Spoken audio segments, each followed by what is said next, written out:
dia a todos. A gente vai dar início a mais um encontro do Segundas Intenções, que acontece mensalmente aqui na Biblioteca do Parque Vila Lobos e também acontece na Biblioteca de São Paulo, né? Então, a gente tem dois encontros mensais nessas duas bibliotecas.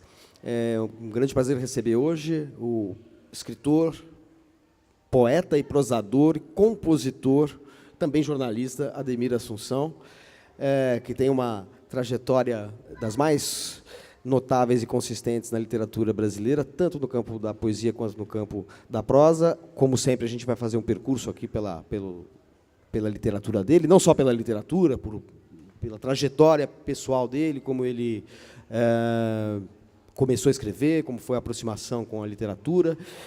Um dos livros mais conhecidos do Ademir, que é o LSD tem um prefácio em que ele fala um pouco de como... Um prefácio muito bonito, porque é uma edição comemorativa dos 20 anos da publicação. Esta edição é de 2014, o LSD original, portanto, é de 94, certo? E daí a reedição, ou a edição ampliada, porque tem alguns poemas novos também na edição, contém esse prefácio que depois eu vou pedir para ele ler, porque é um prefácio muito forte, que eu acho que é o melhor cartão de visitas que ele poderia ter, a melhor forma de apresentá-lo, para dar uma ideia da poética que está impregnada tanto nos seus poemas, propriamente ditos, quanto nos seus livros de prosa. E a gente vai falar também aqui um pouco do trabalho do Ademir como compositor. Tenho aqui em mãos o CD Vira-Latas de Córdoba, que é o mais recente, né? O mais recente CD também de uma trajetória artística que incluiu várias gravações, várias parcerias com compositores super importantes do cenário da literatura brasileira. E daí a gente vai falando aqui, aos poucos, dos livros que você foi publicando, como Máquina Peluda, Voz do Ventríloco, o recente Ninguém na Praia Brava, Adorável Criatura Frankenstein, uma série de livros que você publicou, alternando sempre aí esse trabalho de prosador e poeta, que eu acho que, na verdade, no seu caso, e essa é a minha primeira pergunta, acho que não se distinguem totalmente, né? Assim, eu acho que tem uma confluência muito forte que a gente sente na sua voz poética.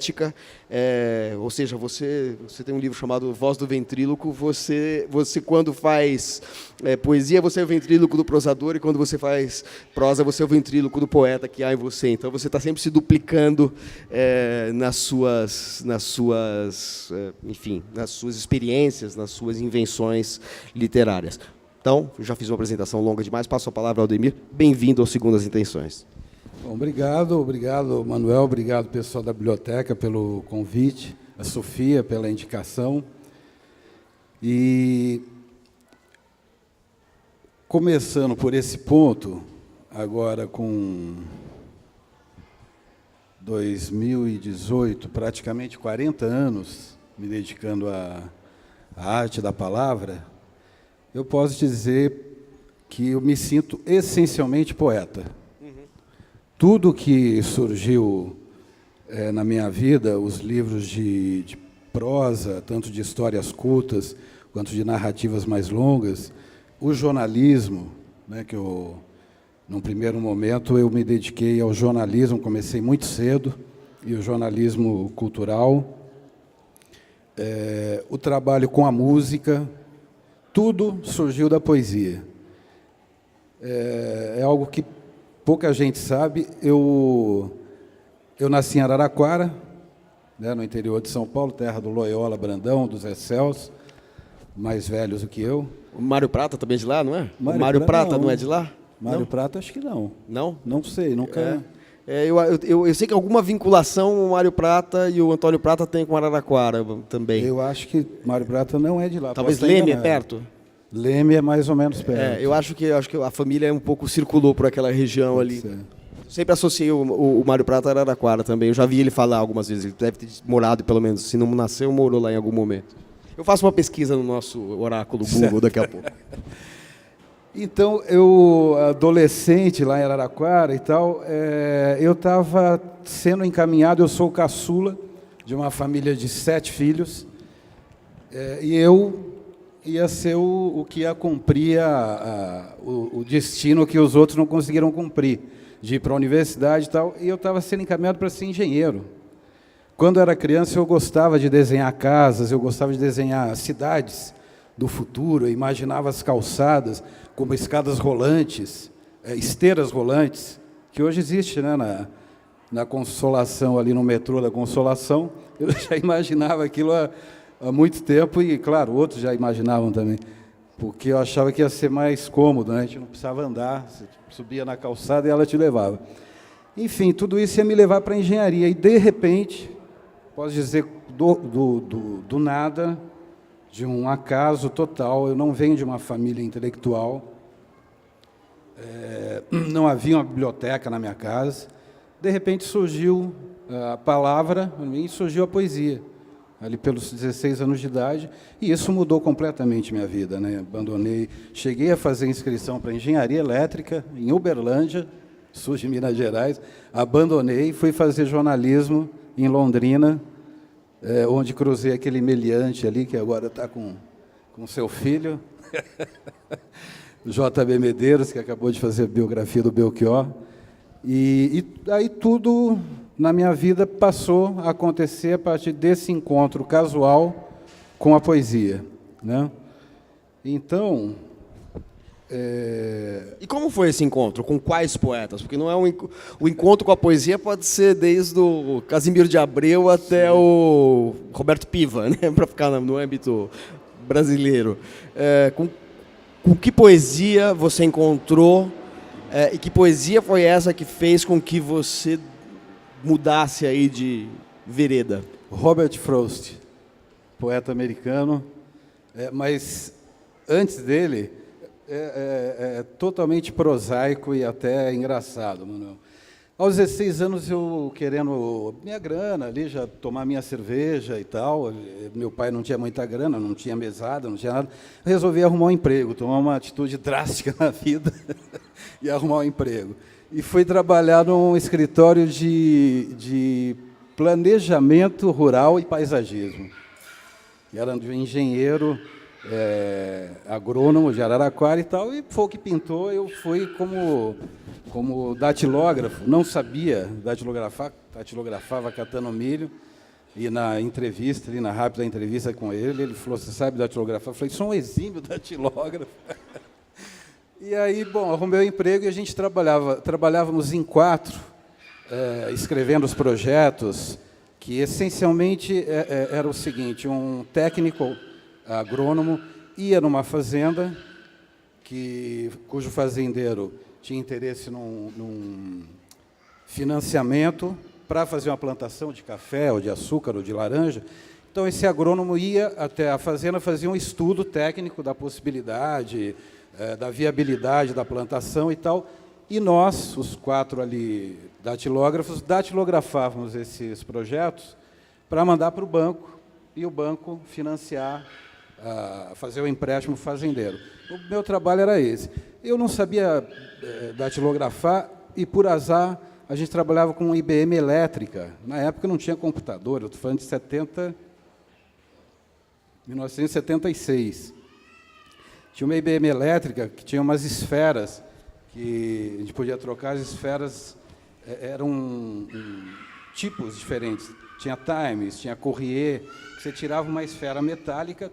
Tinha até uma série eu lembro que essa máquina foi tão inovadora que tinha uma série de TV cuja abertura era aquela bolinha que fazia assim, porque não era mais aquela tecla, né? Ela era, imagina, essa bolinha que fazia assim, aquilo lá era alta tecnologia, assim, uma coisa incrível.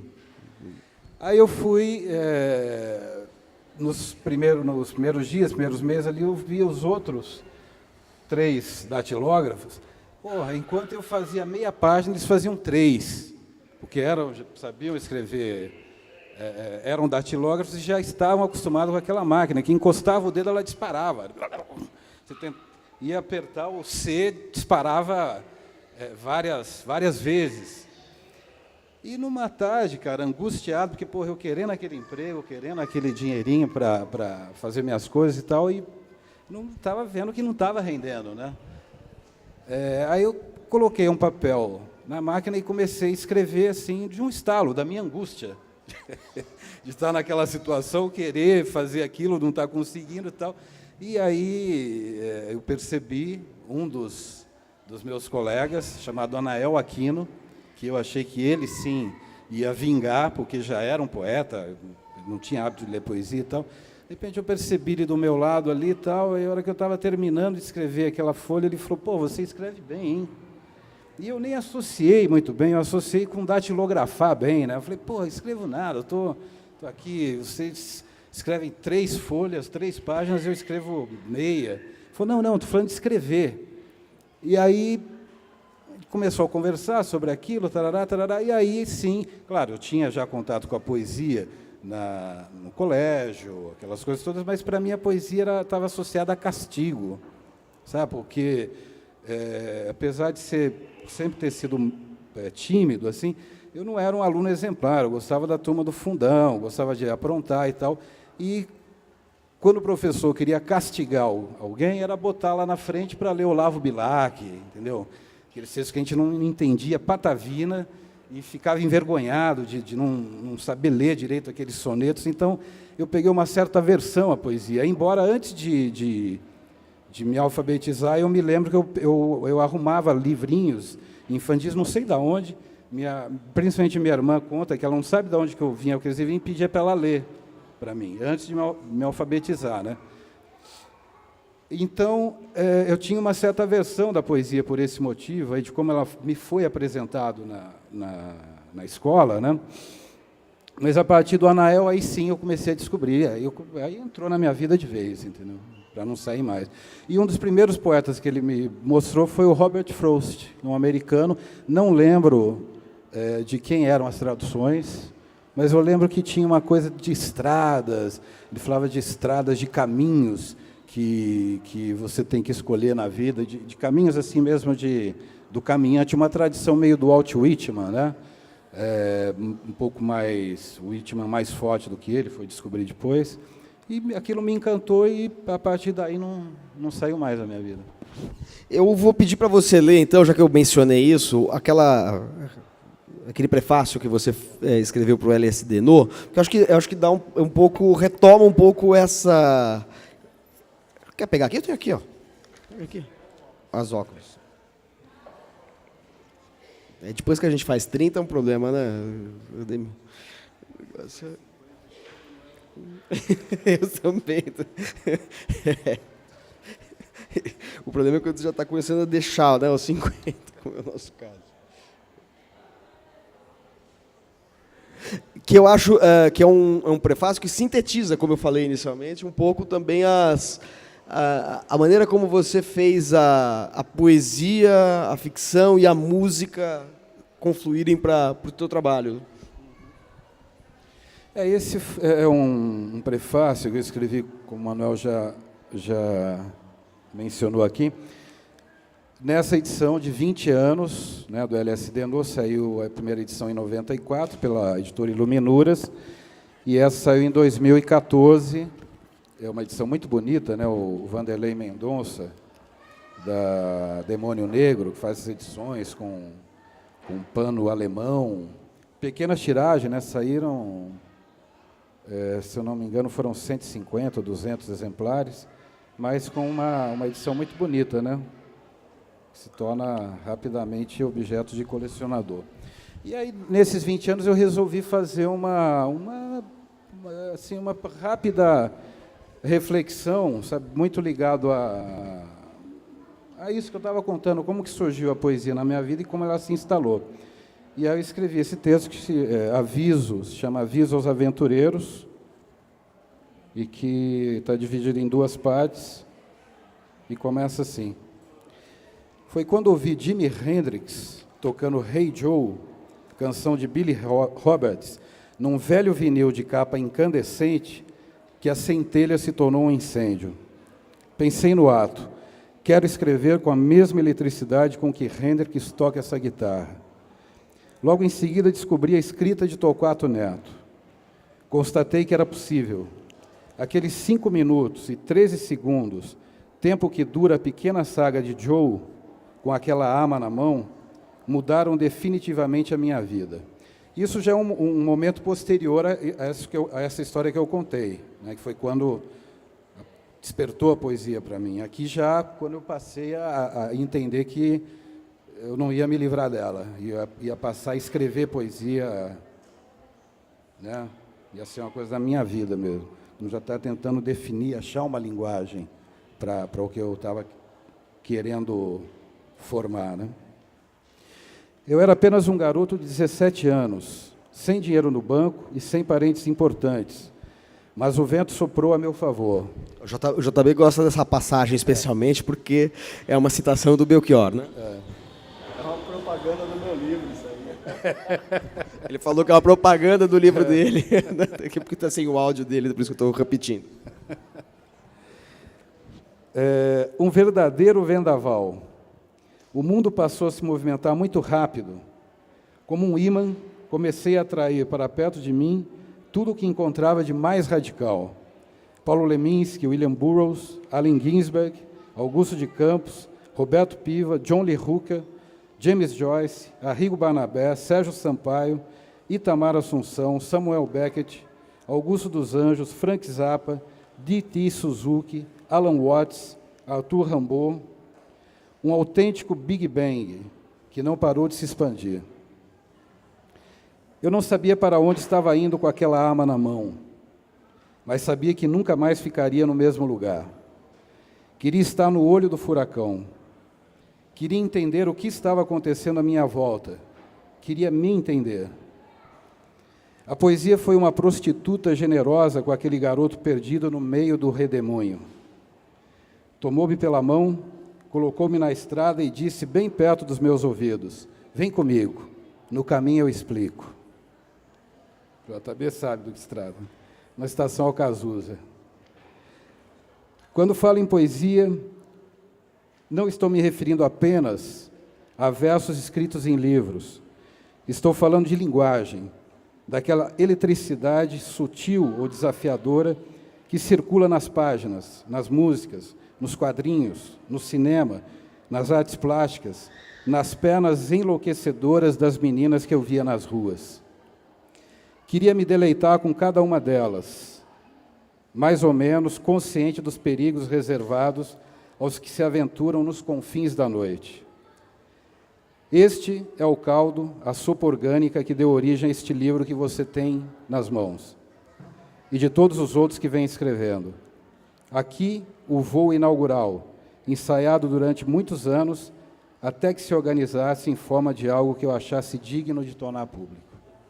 Aí tem a segunda parte, mas aí é mais técnica, assim, falando dos poemas. Perfeito. E quando você publicou pela primeira vez, como é que foi? Você publicou em antes de publicar em livros, você publicou em revistas, jornais literários? Como é que foi, assim, a partir do momento que você encontra você tem esse Big Bang aí, né, que você falou que deflagra aí o teu trabalho poético, como é que você começa a escrever, onde você começa a publicar, para quem você mostrava os seus poemas, assim, você criou, porque sempre houve, talvez hoje com menos intensidade, mas sempre houve um intercâmbio forte entre os escritores, né? Assim, escritores da mesma, digamos assim, da mesma estirpe, se procuram, se retroalimentam, conversam, apresentam autores, referências, mostram inéditos uns aos outros, né? Como é que foi isso? Eu sei que você tem alguns companheiros de estrada aí, que são poetas contemporâneos brasileiros, sobre os quais a gente vai falar daqui a pouco, mas como é que começou o seu trabalho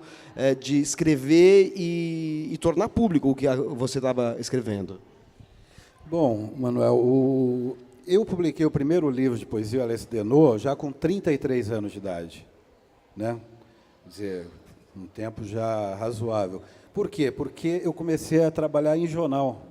Então, eu escrevi muito em jornal, e o que eu tentei fazer em jornal, a descoberta do Torquato Neto, que, como vocês sabem, né, teve uma atuação muito forte na canção, né, com um parceiro, Caetano, Gil, Edu Lobo e tal, e no jornalismo. Os textos de jornal do Torquato, para mim, foram uma coisa impressionante. Tinha essa eletricidade que eu via no Torquato Neto.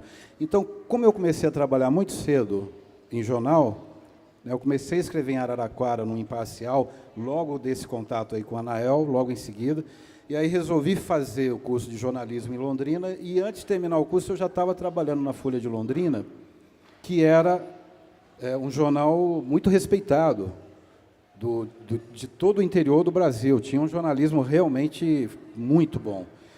E eu comecei a levar para o jornalismo essas inquietações poéticas. Eu não me contentava só em escrever um texto, eu queria mais. Eu queria que o texto jornalístico fosse uma coisa próxima da poesia. Mas que tipo de texto você escrevia no jornal? Qual era a sua tarefa? Eu comecei a trabalhar na editoria política, que era frustrante para mim, mas tinha um caderno 2, que era o caderno de artes, de cultura e tal, e logo eu consegui ir para lá. Então, eu escrever, por exemplo, um texto sobre... Vou dar um exemplo. Arrigo Barnabé tinha acabado de escrever o Clara Crocodilo. Eu escrevi um texto sobre o Clara Crocodilo, eu não queria só dizer, olha, Arrigo Barnabé, compositor de Londrina, está lançando um disco, Clara Crocodilo, que está balançando a música popular brasileira. Eu queria entrar dentro do Clara Crocodilo e transformar o texto de jornal algo que conversasse com a linguagem do Clara Crocodilo. Entendeu? Então já entrava criando um cenário de um monstro mutante se movimentando pela cidade.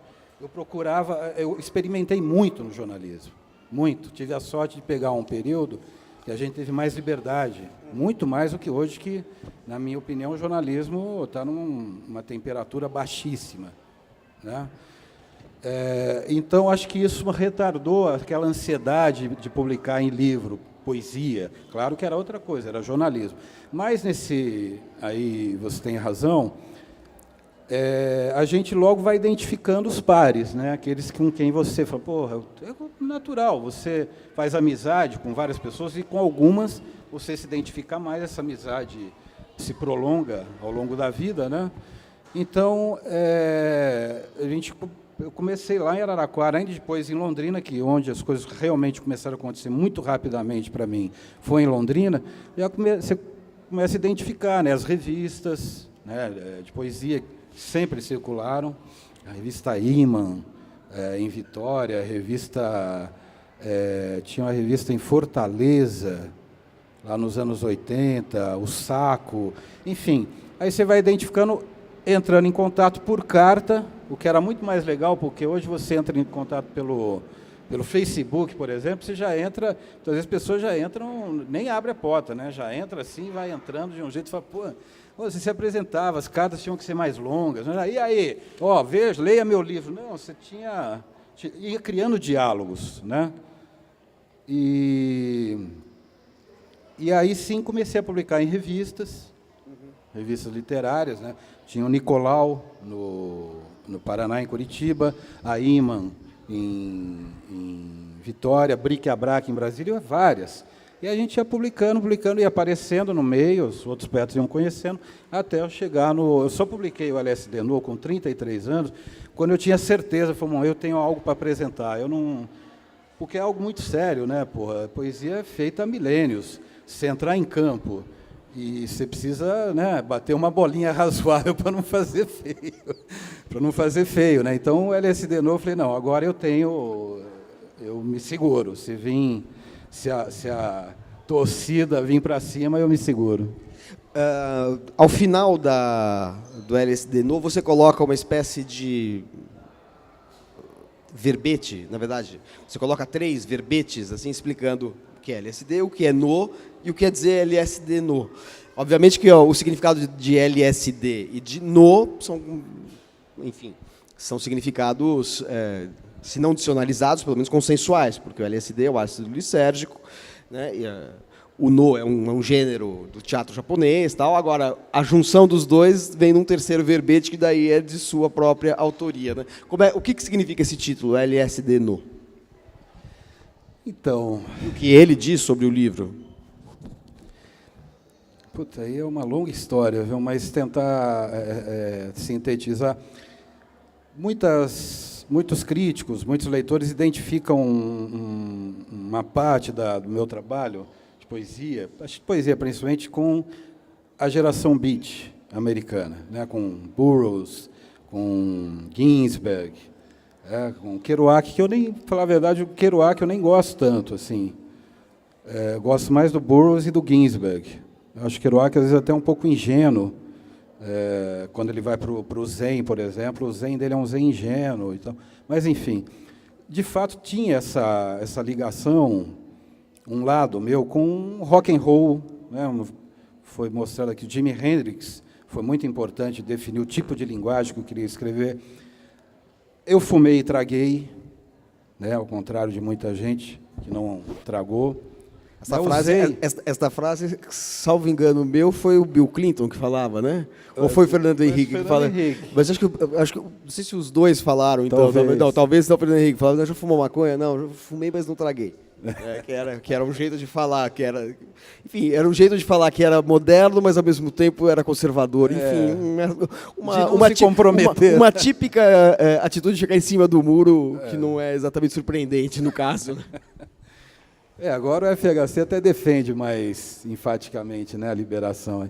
Mas, enfim, eu tomei chá de cogumelo, né, com aquelas ideias dos anos 60 de expansão da mente, porque eu achava que o que diziam para a gente que era o real, eu desconfiava, falava, não, isso aqui é muito pouco. Qual que é a realidade de um astrofísico que estuda as estrelas?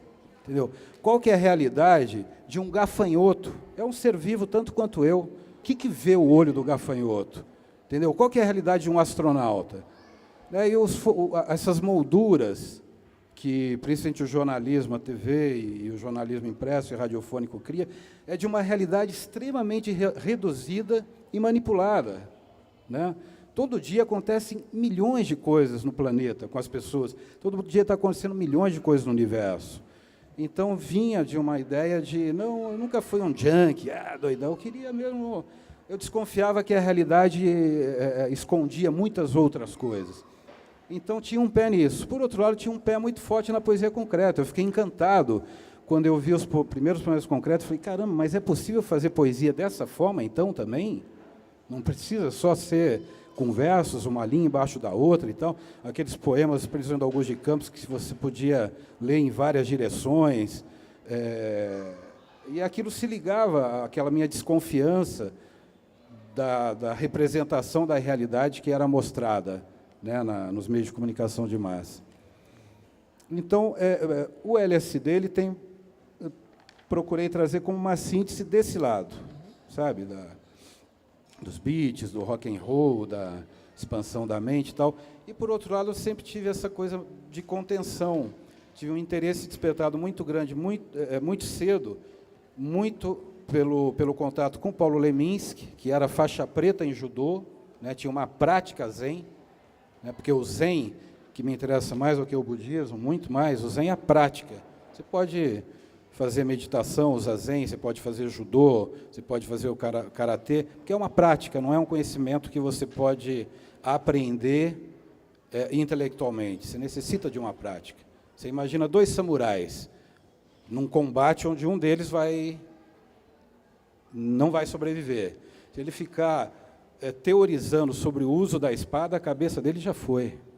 Quer dizer, ele tem que saber manejar aquela espada. E esse é o caminho do Zen. Então, procurei ligar esses dois polos, através do LSD e do No. Né? E aí, depois, numa brincadeira meio borgiana, né, eu falei, bom, mas vamos me perguntar, mas além disso, tem algum outro significado? Eu inventei esse terceiro verbete aí. Você quer que eu leia aqui? Leia. O terceiro verbete bom, depois ele definir que LSD, ácido lisérgico, dietilamida, droga capaz de provocar estados alterados da mente, etc., toda a história do LSD, depois de definir o No como teatro clássico japonês, nascido no século XIV, também tem uma explicação e contextualização histórica, vem o terceiro verbete, que é a síntese dos dois. LSD No, pássaro misterioso que habitava o sul da Mongólia, podia ser visto somente através dos sonhos, exclusivamente pelos velhos e pelas crianças. Seu canto raro, ora melancólico, ora sutil, era tido como portador da sabedoria. Então, aí você inventou aí um animal dentro daqueles fabulários, aqueles bestialógicos lá do Borges, você acrescentou mais um, que é o LSD No, que é este pássaro lisérgico. Né? É mais uma brincadeirinha, né? Não tinha a pretensão de chegar à estatura do Borges, assim, mas é uma brincadeirinha borgiana. Agora, eu queria passar para os outros livros, mas como a gente está falando do LSD No, você colocou uma seção nova de poemas e que faz a gente ler, quem leu esta edição com os poemas publicados em 94 e agora os de 2014, tenta identificar algumas mudanças, né?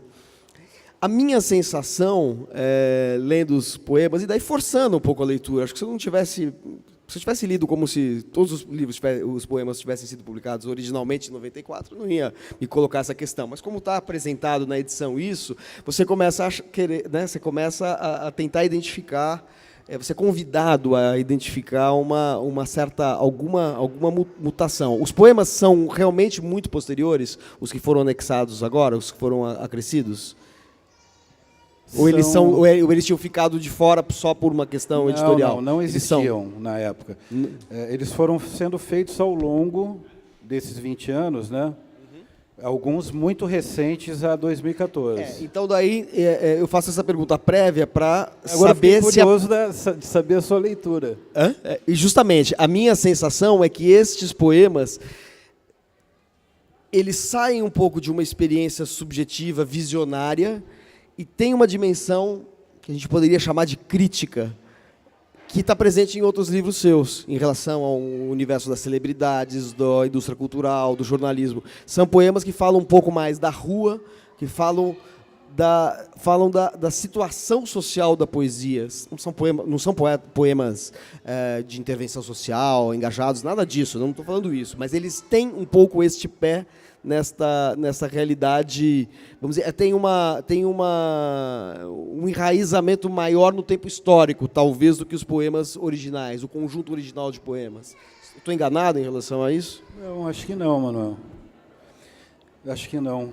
Eu incluí esses, são acho que uns 11 poemas, se eu não me engano, 10, 11 poemas, porque eu achei que eles tinham uma irmandade, eles se irmanavam com os poemas iniciais. Entendeu? Eles têm uma coisa, uma identidade visual ou de estado, sabe, de um estado perante o mundo, perante a própria linguagem. Agora, claro, eles foram feitos num arco de 20 anos, né? Alguns desses bem recentes. Esse, por exemplo, que você está com o dedo nele, o Brancos... Esse é muito recente. É um poema recente, é um poema que talvez você pudesse ler, porque ele fala... É muito interessante, porque ele tem a dureza...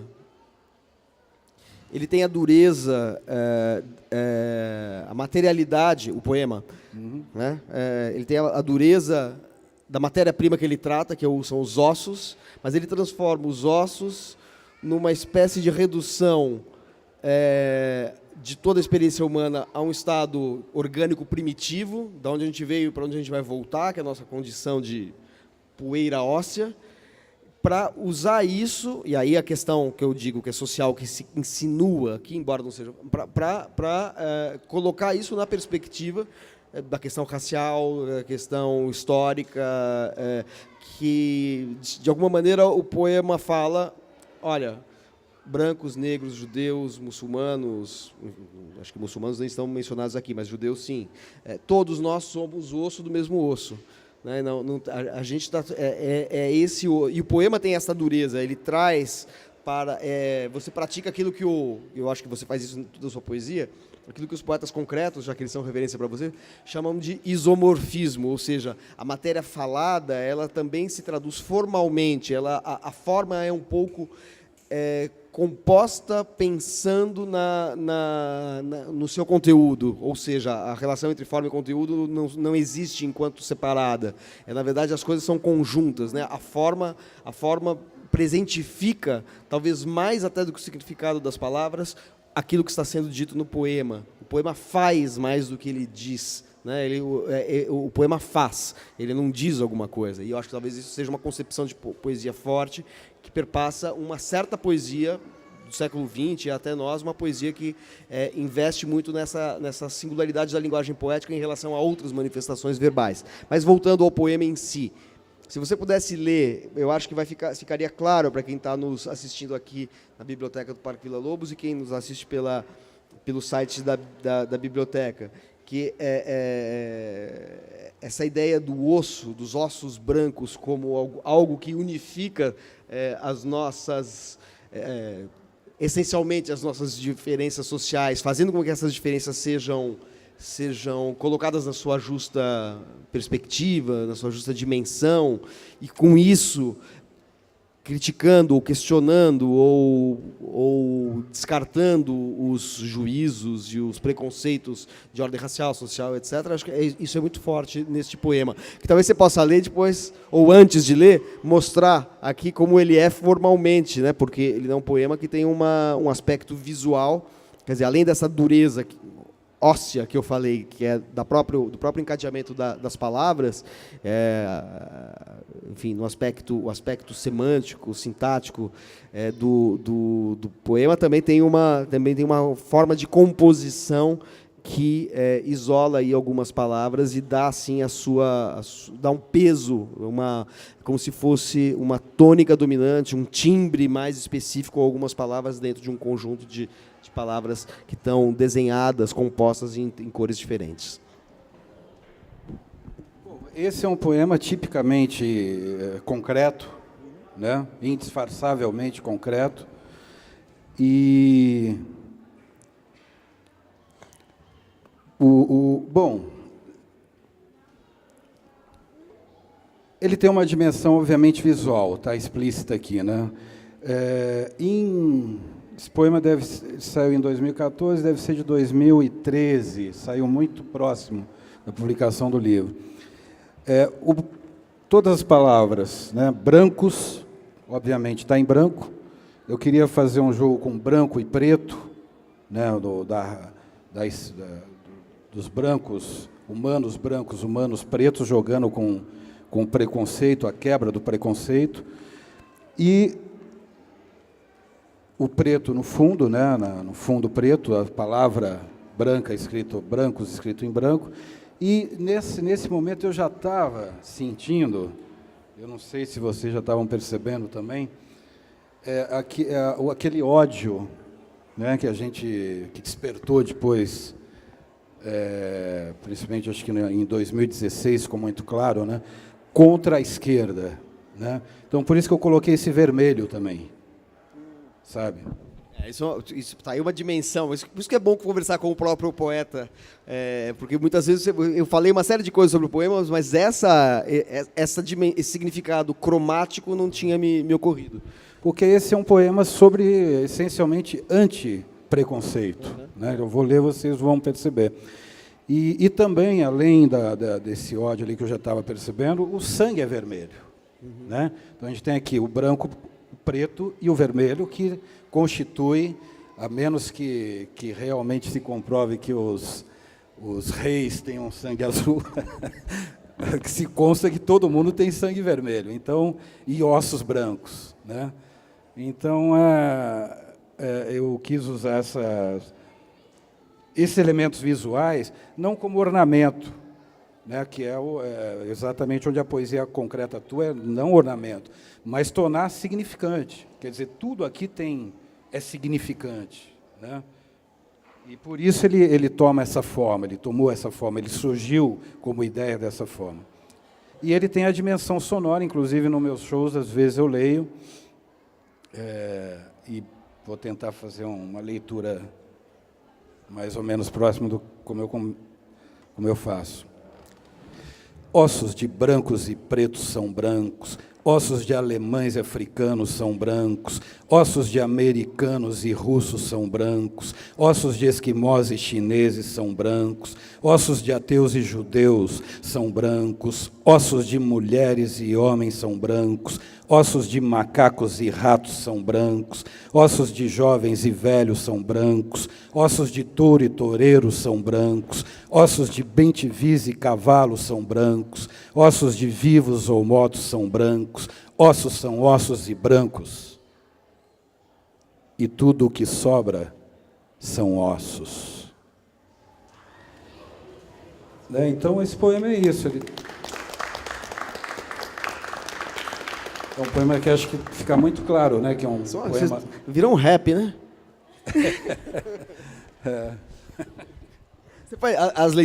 Você faz leitura de poesia em geral dando uma cadência, ou se você pegar outros poemas do LSD Noda, aí, bom, tem alguns que não dá para fazer isso porque são quase visuais, né? Enfim, são muito entrecortados, muito elípticos, etc. Mas você costuma fazer isso? Não, depende do poema, né, Manuel? Esse poema, por exemplo, ele tem, intencionalmente, foi trabalhado essa cadência, essa sonoridade. Outros poemas já não. Agora, eu costumo dizer que eu escrevo com ouvido, porque eu sempre estou escrevendo ali, eu estou procurando perceber a dimensão fonética, a dimensão sonora da palavra, porque mesmo a palavra escrita, ela tem uma palavra, nós estamos aqui falando sons, né? E eu devo muito essa característica e essa atenção a isso a duas coisas, parecem opostas. Uma, voltando lá no período pré-alfabetização, eu adorava, eu tenho isso muito nítido na minha cabeça até hoje, parte da minha família, do meu pai e da minha mãe, meus tios, né, irmãos do meu pai e da minha mãe, muitos já se foram, moravam numa cidadezinha, uma vila, na época chamada Borboleta, cujo nome já esse é o nome do Garcia Marques, né? Que hoje chama Badibacite, que é o nome de um político. Tiraram o nome de Borboleta e colocaram de Badibacite, que é em São José do Rio Preto. Hoje está quase colada em São José do Rio Preto. Era uma vilazinha, que eu ia de trem até São José do Rio Preto, que adorava viajar de trem, e lá grande parte dos irmãos do meu pai e da minha mãe moravam, já era uma vilazinha pequena, e parte deles moravam na área rural dessa vilazinha, no sítio, no mato. E eu adorava, quando era criança, ir para lá e ouvir as histórias, principalmente de assombração, que a minha avó e minhas tias contavam. Então, a oralidade já vem, hoje eu identifico, claro, né? Na época não, já vinha dessa, eu tinha um gosto de ouvir essas histórias, e elas contavam, por ser histórias de assombração, então dava aquelas inflexões, né, para acentuar um clima de terror e tal. E, por outro lado, anos depois, quando eu comecei a me interessar seriamente por poesia, um livro do Augusto de Campos, que é o Verso, Reverso, Controverso, em que ele traduz e faz alguns ensaios sobre poetas como, por exemplo, Arnaut Daniel, né, exímios poetas daquilo que o Pound chama da melopeia, né, daquele tipo de poema onde a sonoridade é muito evidente, é muito trabalhada, né, os poetas provençais, né, Macabru, Bertrand de Ventadorn. E ali eu falei, caramba, esses caras aqui são muito próximos da canção medieval. Eles, né? também, acho que nesse livro que tem o John Donne também, né? John Donne, que até virou uma canção do Caetano, né? Que deixa que minha mão adentre... Desde que minha mão errante adentre, atrás, na frente, em cima, embaixo, entre, minha América, minha terra à vista, reino de paz que um homem só conquista. Quer dizer, já tem uma dicção totalmente musical. Engraçado, é uma letra do Caetano que uma música que você ouve e você fala assim, foi composta, né, agora pelo Caetano Veloso. E o do John Donne, que é um contemporâneo do Shakespeare. Né? Então, 600 e pouquinho. Né? É uma coisa impressionante. E esse livro é incrível. Ele era um deão católico, né? Ele tinha um ofício dentro da Igreja Católica. E o John Donne era? Eu não sabia. Não totalmente sensual, né? Bom, e aí então você juntou a oralidade caipira Exatamente. Com, vamos dizer, esta musicalidade que está numa determinada poética que foi iluminada, né, em sua tradição pelos irmãos Campos. Né? É interessante isso. E você também tem uma experimentação visual com poemas circulares, com quebras dos sintagmas, né, quebra das palavras, de uma maneira que faz com que o timbre,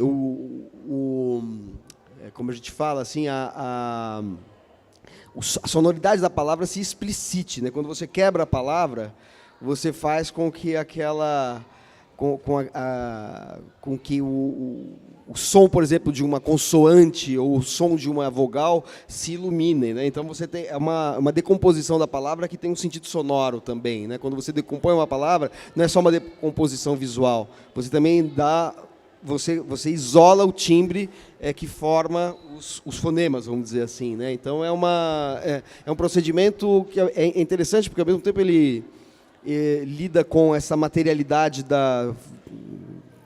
sonora da palavra e tem um caráter que é enfim, pertencente a todo ato linguístico, a todo ato de oralidade, mas, ao mesmo tempo, significa uma pesquisa e uma experimentação formal que é típica das vanguardas, né? Exatamente. E também, Manuel, muito a música popular brasileira, o rock and roll, ela faz parte, né, da nossa geração, né, a gente nasceu ali nos anos 60. Eu cresci ouvindo rock and roll, cresci ouvindo no rádio, que se tocava tudo, o rádio era bem melhor, né? Eu ouvia Sérgio Sampaio, ouvia Belchior, ouvia Luiz Melodia, ouvia Caetano. Quer dizer, num momento em que a canção atingiu um nível poético realmente excepcional, né? Então, isso também me chama para essa... O Arrigo mesmo, né? Que já num outro momento, o Arrigo Barnabé, que você tudo. menciona em livros, em romances, inclusive, né? Assim, o Arrigo, Itamar Assunção. Você teve parcerias com alguns compositores, entre eles o Itamar, né? Como é que surgiu isso? Como é que foi esse encontro? E então, quantos CDs você fez? Bom, eu fiz, até agora eu gravei 2 CDs. Eu poderia ter gravado mais, mas... O processo de gravação, de se manter uma banda é muito complicado. O trabalho de escritor depende só de mim. Agora, se manter uma banda, ensaios, são músicos profissionais, você ter uma demanda de show que dê para manter aquela banda coesa o tempo todo é mais difícil. Você não teria gravado mais. Mas, antes de falar do CDs, eu queria falar, por exemplo, dessa importância da música, do que eu ouvia na música popular brasileira e no rock and roll estrangeiro. Vou dar um exemplo, Manuel. Uma frase, um verso do Itamar Assunção, por exemplo, eu posso dizer assim, tá? Não adianta vir arreganhando os dentes para mim, porque sei que isso não é um sorriso. E eu posso ouvir o Itamar dizendo assim, não adianta vir arreganhando os dentes para mim, porque sei que isso não é um sorriso. Mudou tudo, está explícito ali uma sonoridade que ele imprimiu nessas palavras, né? Então, isso, para mim, é o tempo todo, mesmo quando eu estou escrevendo prosa, sabe, passou a ser uma coisa natural, eu presto atenção. Eu não sou um bom contador de histórias, por exemplo, como o Marçal Aquino, que é um exímio contador de histórias, né? Um John Donne, que eu adoro ler esses caras também, os policiais, Raymond Chandler. Eu não sou, porque eu acho que eu não tenho habilidade para isso, eu não tenho interesse em contar uma história. No meio da história eu já começo a viajar numa palavra que eu estou falando e já vai derivando para outro. Meu interesse maior é com a linguagem, sabe? Tudo para mim nasce da linguagem. E como é que você envereda pela prosa? Você não falou do CD ainda, mas depois eu retomo lá na frente. Até porque eu vim para cá ouvindo o Vira-Latas de Córdoba. Eu queria saber como que você, então, já que você falou, não sou um bom contador de histórias, mas você tem mais livros de prosa do que de poesia, né? Não. Em número de poemas, em número de livros, você tem quantos romances? Então, de ficção são 3. De ficção são 3, A Máquina Peluda, que são histórias curtas, e eu não gosto muito da palavra romance. Eu identifico o romance mais ligado a isso, aquele bom contador de histórias e tal. Tá, tudo bem. Mas tudo bem. Romance são 2. De poesia tem uns 6, 7. Não, de romance não, 3, né? Não. Tudo bem. Máquina Peluda são contos. Tem Adorável Criatura Frankenstein, tem... Ninguém na Praia Brava. Ninguém na Praia Brava. E de poesia são quantos? Então, de poesia tem LSD No, Zona Branca, o Cine Mitologias, que é uma coisa meio híbrida, mas é poesia. Até Nenhum Lugar, Pig Brother. Tem mais aí, que eu não estou lembrando. Tem uns 6. E A Voz do Ventríloco? A Voz do Ventríloco. Uhum.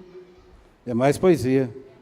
Então, em número de poesia. Bom, tudo bem, você não é um bom contador de história, segundo você. Então, como é que são as suas narrativas? Então, elas nascem da linguagem, Manuel.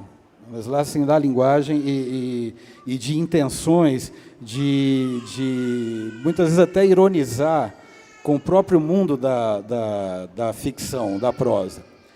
Eu posso dizer uma coisa, eu me divirto muito mais escrevendo ficção do que poesia. Poesia, para mim, é uma coisa mais,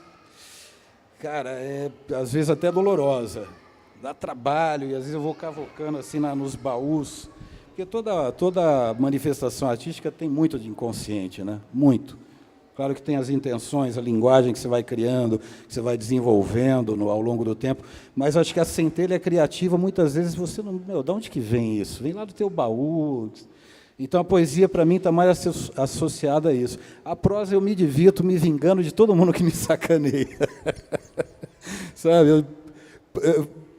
Para dar um exemplo, o Adorável Criatura Frankenstein, que foi a primeira ficção longa que eu publiquei, né? Assim, chamada romance. Os personagens principais são pronomes. O personagem principal do livro se chama eu. E aí tem você, tem ele, tem ela, tem nós, tem vocês, tem eles. Todos eles são personagens. E isso surgiu de uma centelha. Foi, narrar em primeira pessoa, né? Eu. Aí eu comecei, eu estava no aeroporto de Santos Dumont, lendo o jornal à espera do voo da VASP que me levaria para São Paulo. Eu falei, mas espera aí, esse eu, em vez de ser eu narrador, pode ser um personagem. Então é um narrador falando do personagem eu, de maneira que no segundo parágrafo o verbo já não concorda mais com o pronome. No começo eu estava no aeroporto, parará, parará, então eu fui ao banheiro. Você fala, espera aí, como assim? Já cria um ruído. E aí eu falei, isso aqui é legal. Comecei a desenvolver. Quer dizer, o eu, em vez de ser o narrador, ele é um personagem. Eu falei, já que tem o eu, vou criar todos os outros pronomes. Então tem, por exemplo, o eles. O eles é um garoto de rua. Quer dizer, é o eles. Aquele que é para ficar longe da gente. Né? O nós é um arquiteto que, na verdade, ele... Eu não vou dar uma de spoiler aqui, mas ele tem um plano mítico no livro, de Deus e o diabo, e o nós é um arquiteto que, na verdade, tem uma ligação com outro cara. Aí. Bom, você falou que não chama de romance. Para mim é um pouco difícil entender, porque para mim é um romance no sentido de que tem uma narrativa. Ela não é uma narrativa nem linear, nem fácil de entender, nem realista, mas ela é um todo narrativo, né? Tem um desenvolvimento de uma série um desdobramento de várias cenas, personagens, situações que se comunicam, né?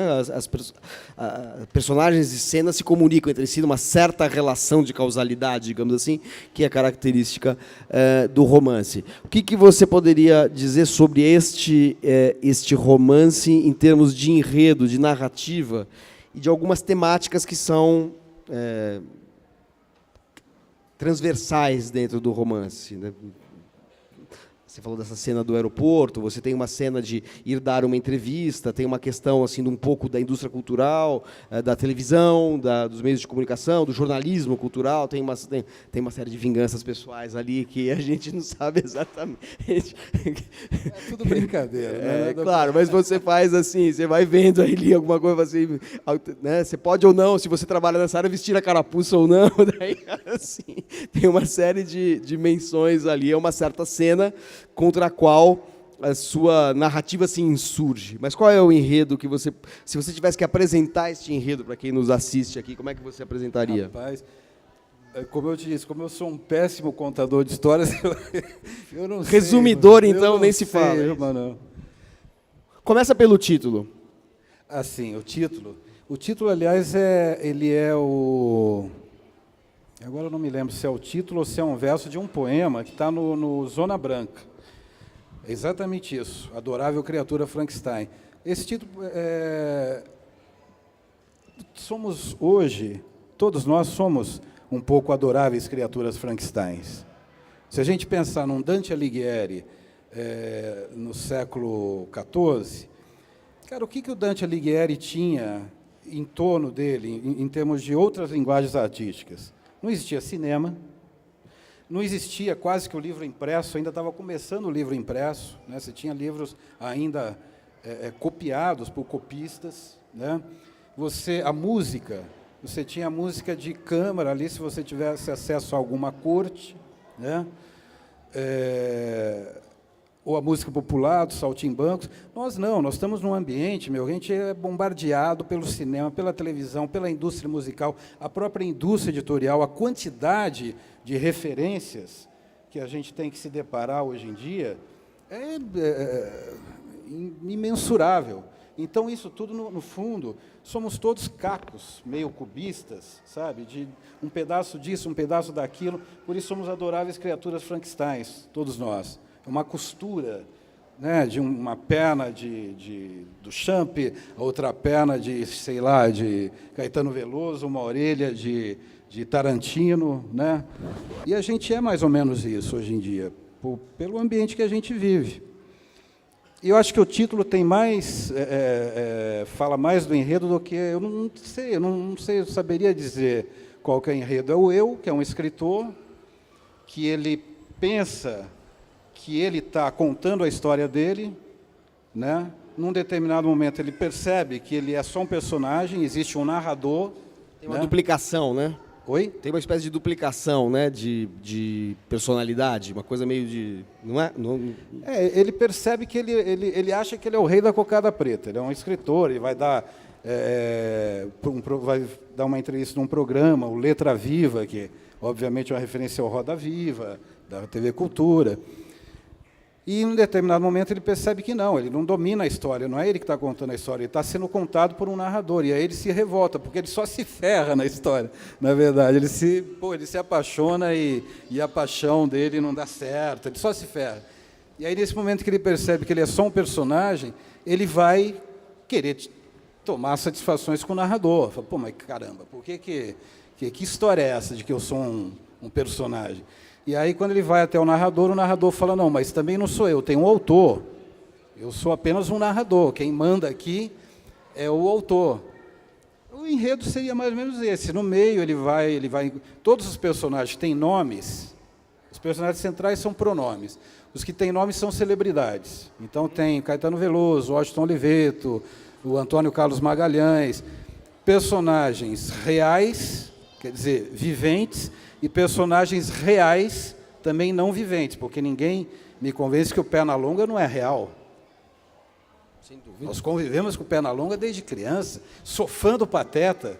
Então, quer dizer, eles se misturam. Aí, de repente, o ACM está numa festa e entram uns marcianos e começam a atirar nos personagens com umas pistolas de raio laser. Aí o Mickey, que está na festa, faz uma barricada, protege o ACM. Quer dizer, uma realidade em que tudo se confunde, né? Aquela realidade que é apresentada na televisão. No fundo, a grande pergunta do livro é essa, mas, afinal de contas, o que é real? Que realidade que estamos falando? Acho que a grande pergunta do livro é essa.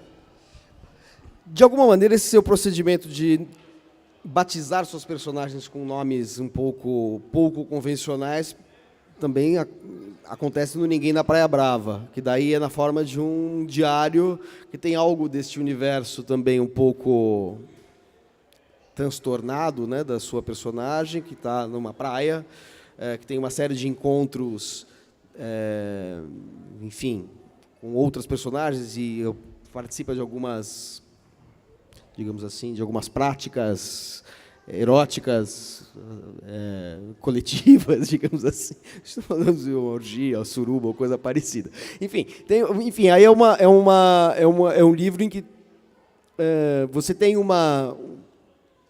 talvez uma narrativa mais fácil de descrever, no sentido de que tem uma sequência de dias, de experiências, mas essas experiências são nada ordinárias, elas são bem extraordinárias. Elas também têm uma dimensão meio fantástica em alguns momentos, uma dimensão que pode ser lisérgica ou pode ser realmente fantástica, assim, né? Fica uma zona de indefinição aí para o leitor, enfim, não sei se você concorda com isso. E também tem esse procedimento de nomes, de batizar os personagens com nomes pouco convencionais, né? Então, Ninguém, Silêncio, etc. Né? Conta um pouco sobre o Ninguém na Praia Brava, se quiser começar pelo título, já que você no Adorável Frankenstein também começou pelo título, mas eu queria que você não ficasse só na questão da composição deste Frankenstein narrativo que foi o primeiro romance, ao falar do Ninguém na Praia Brava, porque eu acho que ele tem elementos aí talvez mais não tão difíceis de resumir numa reconstituição do plot dele, do enredo dele. Né? Bom, Que é o livro mais recente? É o seu livro mais recente? Pois eu soltei essa plaquetinha. Essa a gente fala daqui a pouquinho, então. Perfeito. Olha, bom, ninguém na Praia Brava, ninguém também é um personagem, assim como eu, né? E é um personagem que vem lá do Ulisses, né? Quando ele entra na ilha dos Cíclopes, né? E que ele embebeda um dos Cíclopes ou Cíclope, né? Acho que é. Nunca soube. E ele embebeda um dos Cíclopes, e que tem um olho só no meio da testa, e no meio depois que ele cai, o Cíclope cai bêbado, porque ia comer toda a tripulação, né? Estava interessado em comer literalmente. Aí o Ulisses, muito astuto, embebeda o Cíclope. Quando ele está bêbado, ele vai lá e fura o olho do Cíclope. E quando o Cíclope acorda com a dor e pergunta quem me feriu, e o Ulisses fala ninguém. E ele sai gritando, ninguém me feriu, ninguém me feriu. E os outros acham que ele ainda está bêbado, né? Pô, como assim ninguém me feriu? E o ninguém, esse personagem, ele surge daí, tanto que no final ele encontra o Ulisses. Encontra o Ulisses, exatamente. Espera... Tem uma dimensão, tem uma a sua Praia Brava é uma espécie de Ítaca, né? Muito louca. Então... E o livro é escrito em forma de diário, né? Porque eu queria fazer justamente esse ruído. O diário te dá aquela impressão, né, de uma coisa ordenada, eu estou narrando os dias e tal. Aí você começa a ler aquilo e fala, mas caramba, bicho, isso aqui é muito louco para ser um diário, né? Ele começa a ter aventuras incríveis.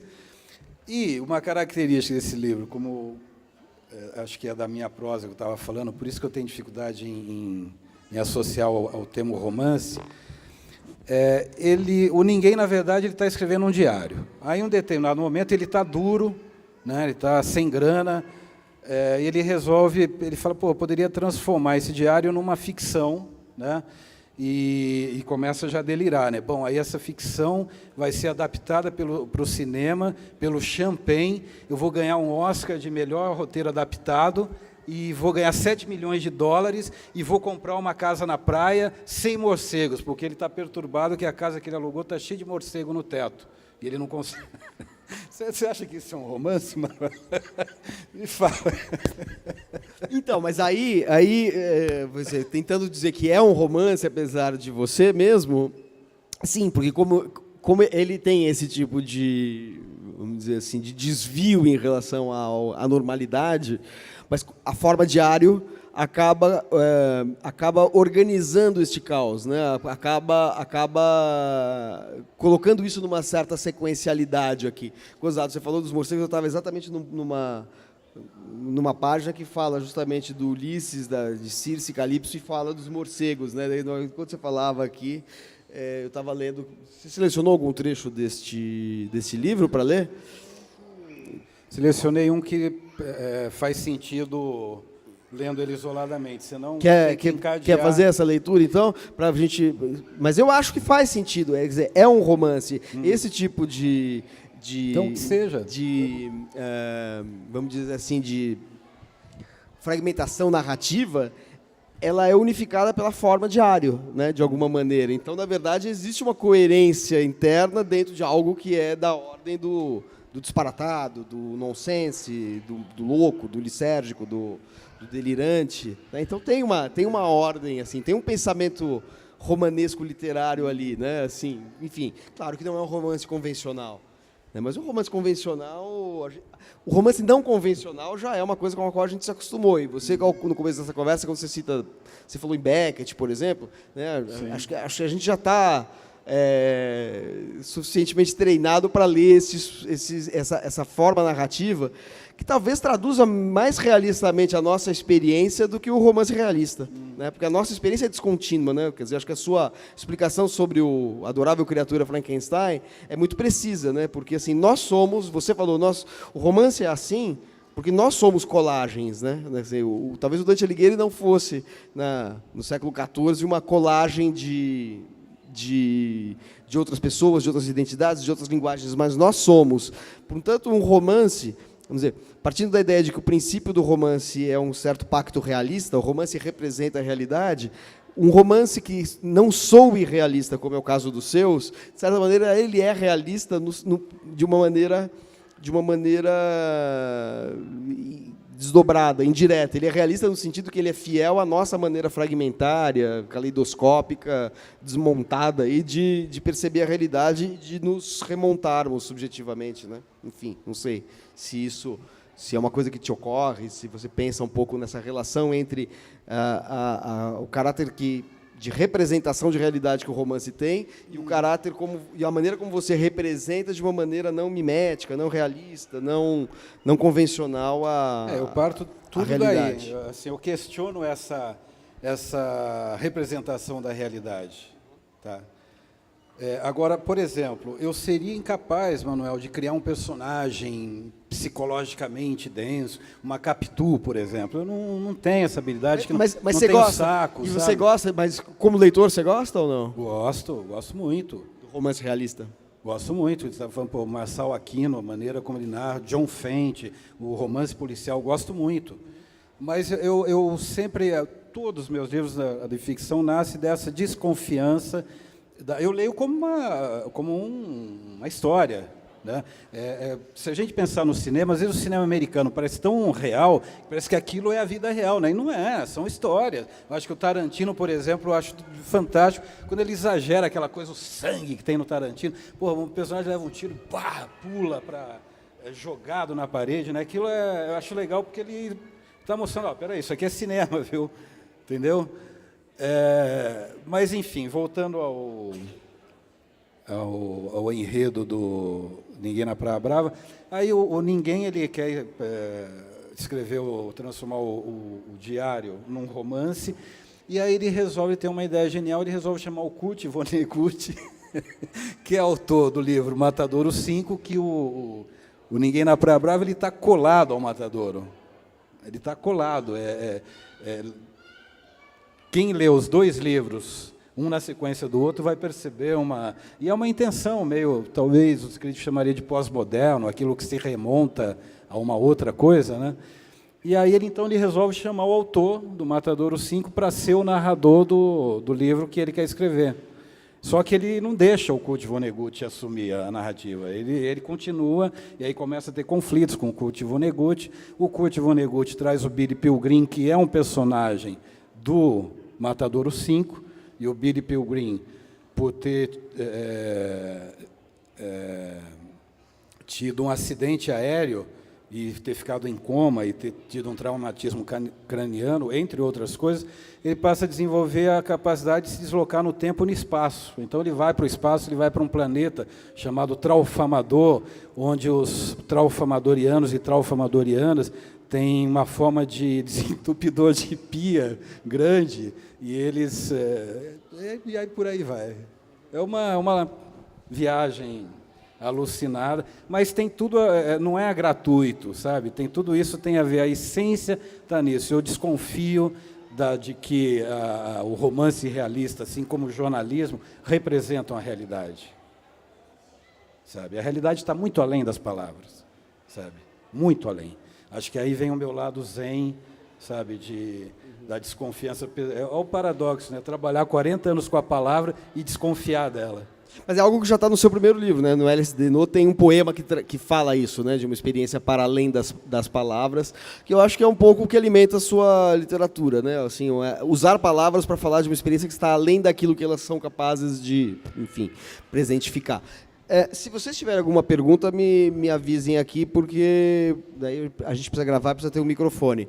Você quer ler algum trecho você trouxe alguns livros aqui para ler trechos, né? Como é que você quer fazer? Já está indo para o final. A gente está indo mais ou menos para a nossa última meia hora aqui. Então, você tem algum trecho que você gostaria de ler, em especial, dentro daquilo que a gente falou?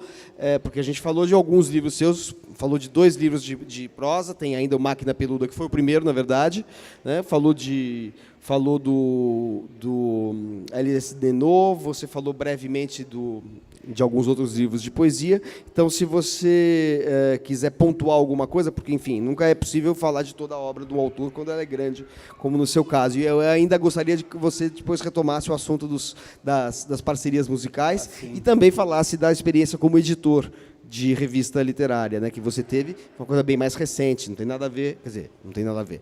É outro momento muito mais recente em relação ao trabalho que você fez em Londrina. Então, em relação às leituras que você selecionou, você gostaria de fazer alguma que tenha algum significado especial para você, que a gente possa abordar aqui, talvez dentro do próprio romance, então? Eu li um poema, né, o Ossos, eu li um trecho, se bem que esse trecho que eu vou ler não vai dar a dimensão de tudo isso que a gente está falando aí, da estrutura do Ninguém na Praia Brava, né? Porque aí é difícil tirar um trecho de um romance que consiga fazer sentido sem você saber o que veio antes, o que vai depois.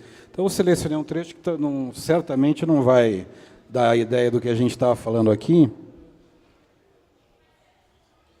mas é um trecho que eu acho poético, assim, eu gosto dele, acho bem bacana.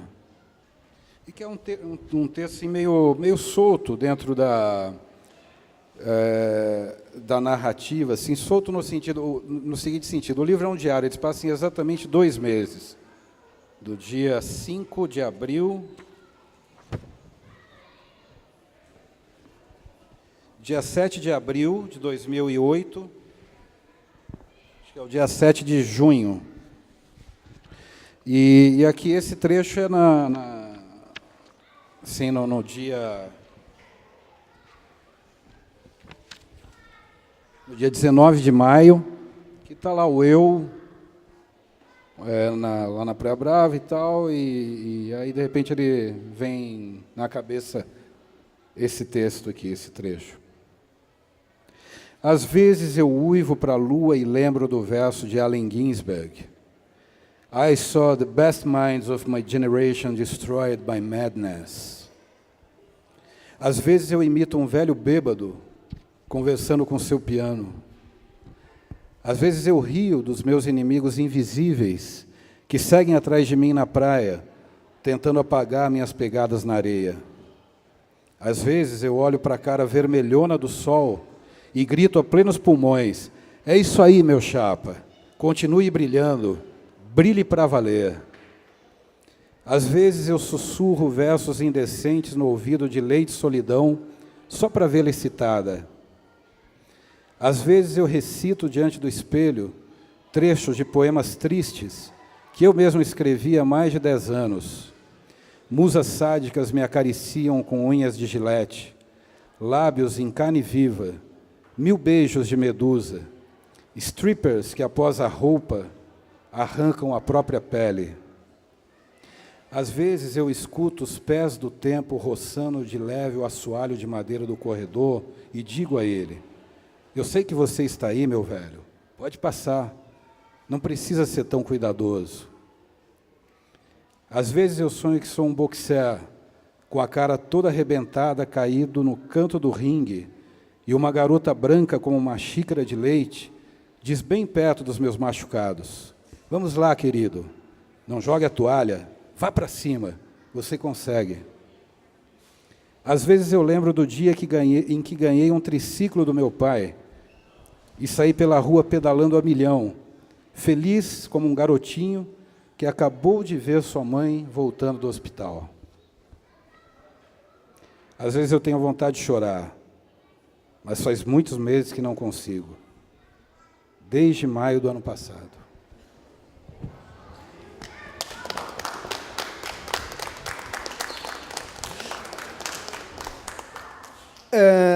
Ademir, obrigado pela leitura desse trecho do Ninguém na Praia Brava. Tentando fazer você falar um pouco, então, agora do seu trabalho musical que você recusou-se a fazer até agora, como é que surge, então, como é que foi a sua interlocução a isso? Como é que você conheceu o Itamar? O Arrigo, você fez alguma coisa com ele também? Ou é mais uma admiração mesmo?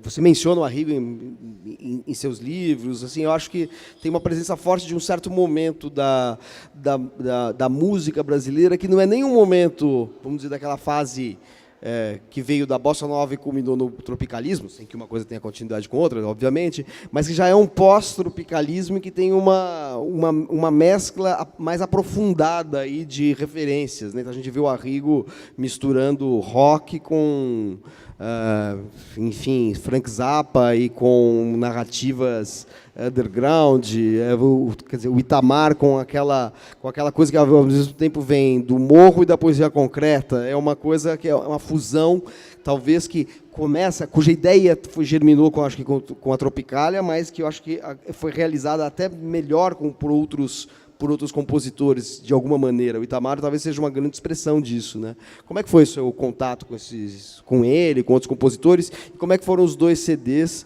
sendo que eu tenho aqui um deles, que é o mais recente, que é o Vira-Latas de Córdoba. Tá.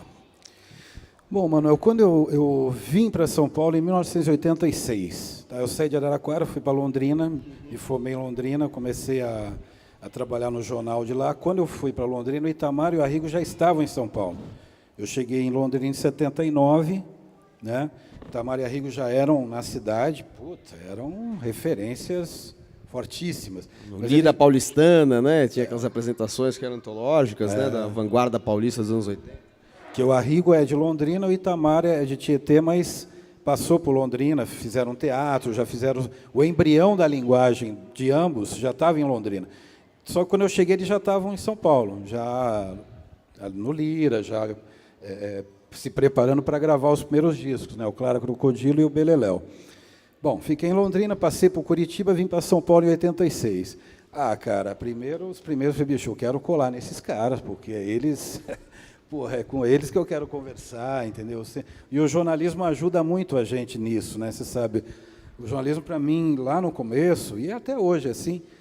foi uma maneira, um método de estudo fantástico, porque, de repente, eu podia ligar para um escritor, ligar para um compositor, ligar, sei lá, para um arquiteto que você tem interesse, e, convidar para uma entrevista. As pessoas normalmente estão muito disponíveis, né? E aí você, um bom jornalista, vai se preparar, vai, pesquisar sobre o cara, quer dizer, toda uma maneira de estudar, e depois você vai ter o contato com o cara, a oportunidade de conversar diretamente com aquele cara que você admira, perguntar, mas como é que surgiu Clara Crocodilo? De onde que veio e tal? Então, eu usei muito o jornalismo como um método de estudo e de aproximação com as pessoas que me interessavam, né?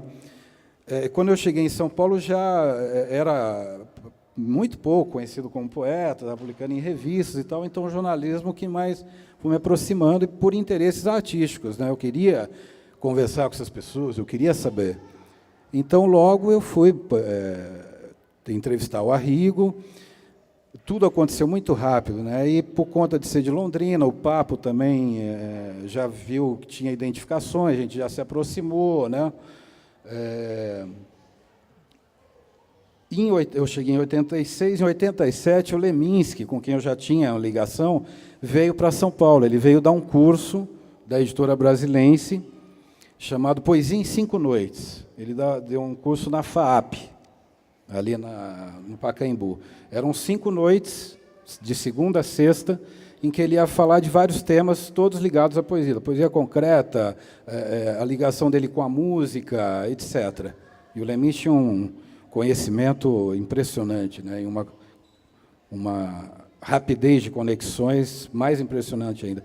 Bom, o que aconteceu? O Leminski ele estava se separando da Alice Ruiz, e ele se hospedou na casa da Fortuna, cantora Fortuna, no apartamento, que na época era minha namorada. Então eu já tinha uma ligação com o Leminski veio para fazer para ficar 5 noites, para ficar uma semana, acabou ficando 8 meses, quase 9 meses, né, porque ele separou da Alice. Vou voltar para Curitiba fazer o quê? Foi ficando em São Paulo, logo foi trabalhar na TV Bandeirantes, né, no Jornal de Vanguarda. E aí, junto com o Leminski, que eu já conhecia, logo que eu cheguei, comecei a frequentar o grupo ali do Augusto de Campos, Júlio Plaza, o Moisés Baumstein, estavam fazendo holografias ali na Rua Luminárias, na passagem da Pompeia Perdizes para a Vila Madalena, e eu me aproximei das pessoas que eu tinha interesse. Falei, é com esses caras que eu vou aprender, né? Tudo que eu quero, toda a informação que eu preciso. E aí, com o Leminski, como ele já era muito ligado também ao Itamar, aí eu fiquei muito próximo do Itamar. E agora, a parceria com ele foi um tremendo de um acaso. Eu acho que é uma das letras mais curtas da música popular brasileira, porque é um haikai, né? É bem que você podia pintar na sala da minha tarde vazia. E aí o Itamar acrescentou, como na poesia. Bem que você podia pintar na sala da minha tarde vazia, como na poesia. É isso. E aí ele colou e fez esse mesmo haikai, ele juntou com alguns haikais da Alice Ruiz, numa outra canção. Com quem eu tenho mais parcerias é com o Edivaldo Santana, que a gente teve muitos anos trabalhando. Com o Edivaldo é curioso, porque a maioria das minhas parcerias, na verdade, são poemas que foram musicados. Eu nunca escrevi uma letra para uma melodia, nunca. A maioria foram poemas, a maioria é de poemas que foram musicados. Com o Edivaldo, alguns a gente fez junto. Ele tinha um refrão, né, tinha a harmonia, por exemplo, o samba do Japa, que ele tinha japonês, quando entra no samba, crioulo, vira samurai, ele só tinha isso. E aí a gente começou, vatapá no palitinho, feijoada com saquê, comitê harakiri, pinga com sushi bebê, yakizakana, yakisoba, misoshiro, misotofu, ohayô, acarajé, rapé, baixô, xangô, ohayô, que a gente queria fazer uma fusão do Japão com a África, né? Vinha da japonês quando entra no samba, crioulo vira samurai, eu falei, pô, tá aí o mote, né? Vamos juntar África e Japão. E mais paralelo a isso, por conta dessa oralidade que vem lá das minhas tias e dos livros ali, principalmente desse que eu mencionei, do Augusto de Campos, por escrever sempre pensando no poema em voz alta, eu queria levar eu mesmo, meus poemas, para um show.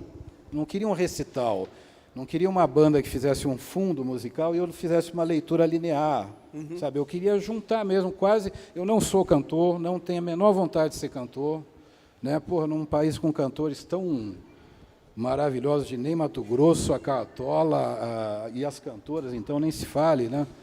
É uma área que eu não quero nem me meter, porque eu me contento em ser poeta, mas eu quero levar a poesia para o palco, por uma linguagem de show, não de recital.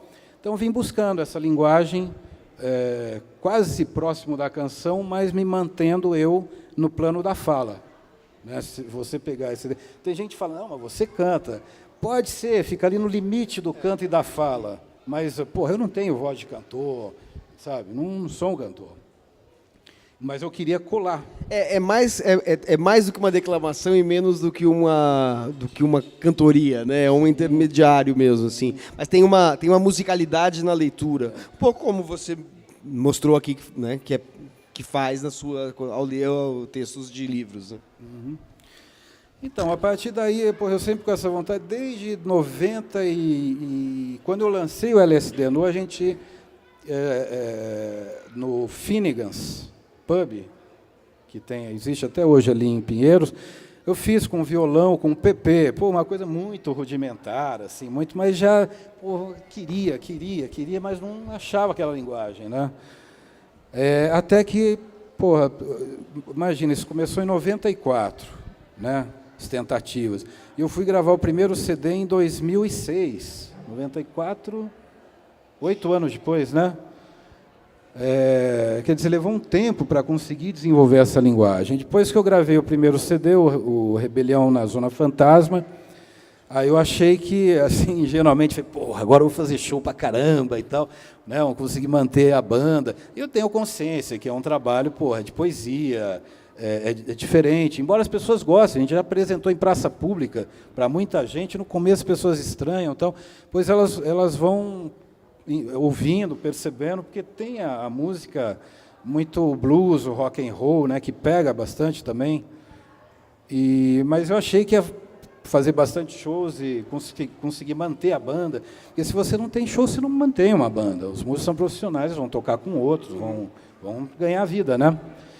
A gente fez alguns shows, mas não o suficiente para segurar a banda e tal. Então, Aí tive que parar de novo, aí montei uma outra banda, porque eu queria me aproximar cada vez mais do blues e do rock and roll, que é o que eu gosto. Eu ouço, por exemplo, Manuel, eu gosto de ouvir Bela Bartok, adoro Varese, que era uma influência do Zappa, né? Influenciou o Zappa. Eu gosto de ouvir coisas do universo da música de vanguarda, mas não é minha praia, como é do Ricardo Aleixo, por exemplo.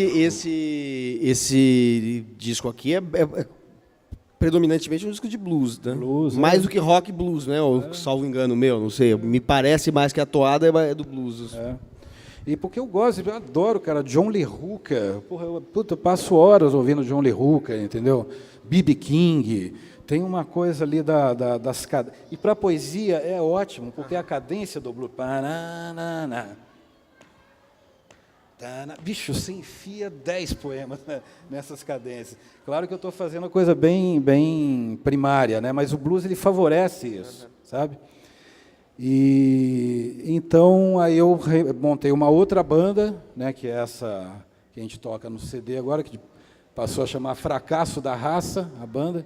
E muita gente me pergunta, mas, porra, com o nome desse vocês acham que vão longe? A intenção não é ir longe. A explicação é a seguinte, a fila do sucesso tem tanta gente, todo mundo se acotovelando e dando rasteiro e tal. A gente vai na fila do fracasso que não tem ninguém, o caminho está aberto, assim, a gente passa à vontade e a gente pode fazer o que a gente quer. Exatamente aquilo que a gente quer. A gente não deve nada para produtor nenhum, para gravadora nenhuma. A gente faz aquilo que a gente quer, que a gente curte, que a gente gosta. E de onde vem o Vira-Latas de Córdoba, que é o título da canção? Quer dizer, na verdade, a primeira não é exatamente uma canção, né? É uma apresentação, é uma espécie de cartão de visitas assim do disco, né? Em que você lê alguns versos aqui que fala, enfim... fala de seres farejantes como vira-latas, mas assim, por que de Córdoba? Rapaz, a gente estava já gravando o disco, já estava mixando, terminando, e eu não tinha um título. Porra, como é que vai chamar esse disco? A gente acha que as coisas são tão pensadas, assim, estrategicamente, elas são pensadas e depois elas vão organizar e determinar toda a concepção do disco e descobre uma dessa, né? O disco tem uma concepção, tá? Mas não tinha um título. Eu falei, porra... Não, mas a gente acha que está tudo amarrado pelos vira-latas de Córdoba. Mas, você vai ver que depois se amarrou. Veio na última hora, mas se amarrou. A minha filha, a Nayara, que agora está com 26 anos, já é mestranda em História Medieval, então ela estava estudando em Córdoba, na Argentina, né? E a gente eu já tinha gravado todas as vozes, todos os instrumentos, estava começando a mixagem, e mixagem é a parte mais cansativa, você ouve 500 vezes, porra, que aquela nota da guitarra ali não está legal. Bom, tem um produtor aqui, ele sabe bem disso. Aí, no meio da mixagem, eu falei, bicho, vamos parar um pouco, cara, que está todo mundo saturado, não está andando, não está funcionando. Eu resolvi visitar minha filha em Córdoba da Argentina. Aí chego lá em Córdoba, cara, eu fiquei impressionado com a quantidade de vira-latas que tinha nas ruas.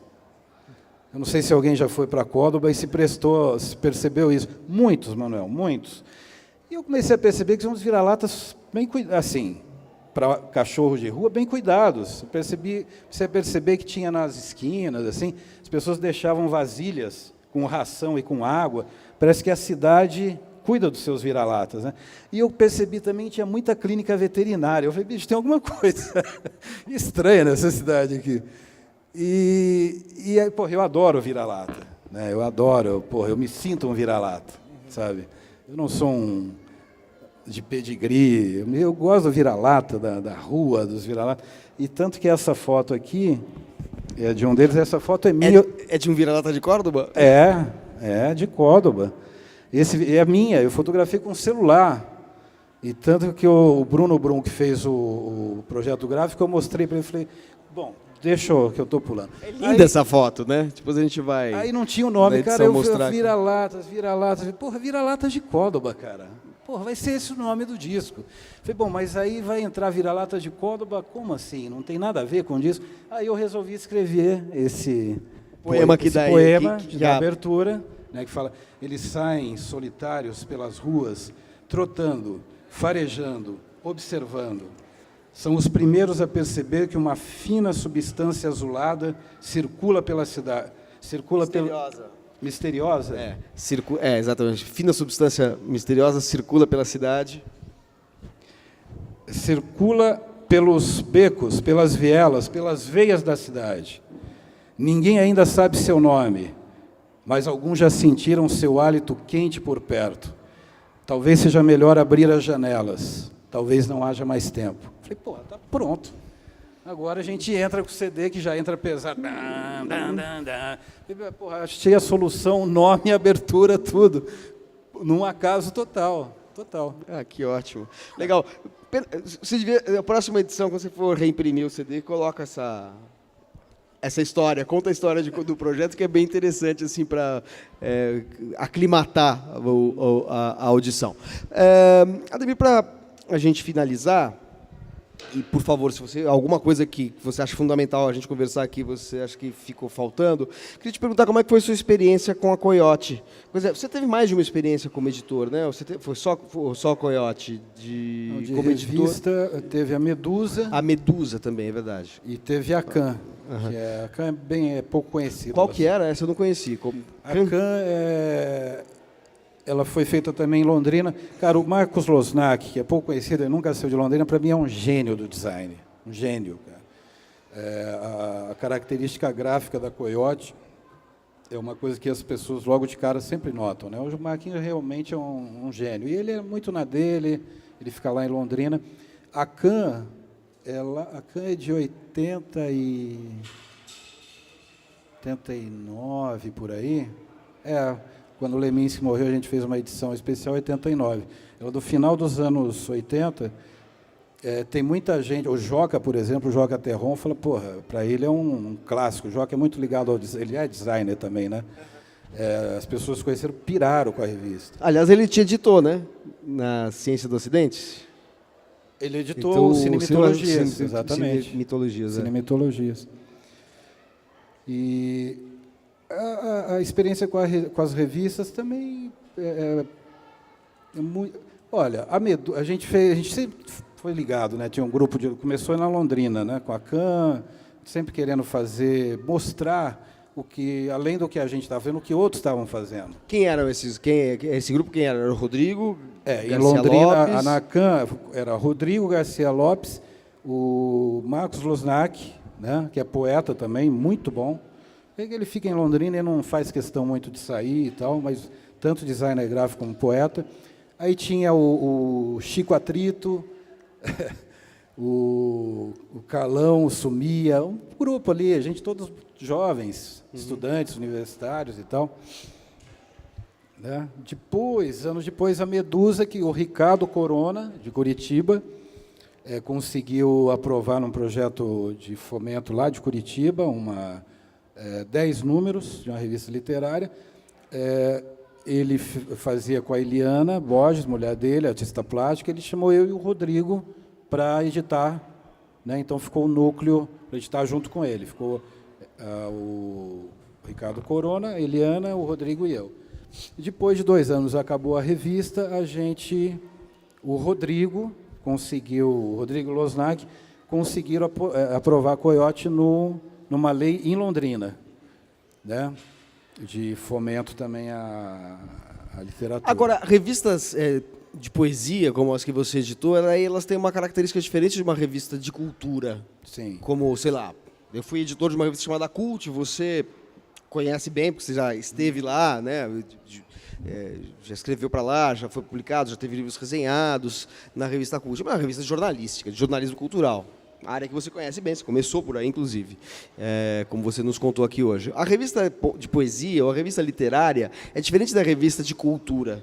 É uma revista de cultura literária, digamos assim, criando aí uma tipologia. Ela é uma revista que, de alguma maneira, tem uma proposta estética. Ela reivindica um tipo de poesia, um tipo de produção literária, né? O que caracterizou essas revistas que você editou com outros autores? Qual era o que vocês defendiam em termos de realização poética? Olha, Manuel, é exatamente o que você falou. A CUT, por exemplo, ela é uma revista jornalística, de resenhas, de ensaios.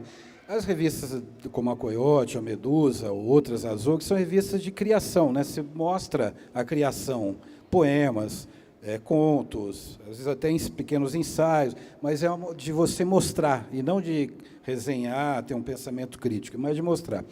Tanto a Medusa quanto a Coyote, que vieram uma sequência, ali no começo, no final dos anos 90, primeiro o núcleo lá com o Ricardo, depois o Rodrigo, o Rodrigo sempre circulando, depois uma hora com o Ricardo Corona, depois com o Losnak, o núcleo que a gente ouvia, a gente lia nos jornais, principalmente a Folha de São Paulo, tinha muito disso, no deserto atual da poesia brasileira. Pô, e a gente estava em contato, bicho, mas que deserto? Não tem deserto. A criação de poesia tem gente muito interessante publicando, não está aparecendo. As duas revistas surgiram muito por isso, sabe, de ir contra essa ideia. Hoje acho que menos, mas nos anos 90, não sei se você lembra disso, tinha muito isso, parece que era uma geração que não existia. Né? Tudo tinha sido feito no passado. Né? Os gênios eram Glauber Rocha, eram gerações diferentes, né? Mas eram Guimarães Rosa, era Caetano, era Gil, e dali para frente parece que não tinha acontecido nada. E a gente falou, não, os poetas em contato com os poetas, os escritores, falaram, não, está acontecendo assim. As duas revistas surgiram nesse sentido, de mostrar essa produção. E acho que por temperamento, pelos caminhos que a gente escolheu, tanto eu, o Rodrigo, o Losnak, a gente sempre olha para aquela fatia mais, talvez, radical, sabe?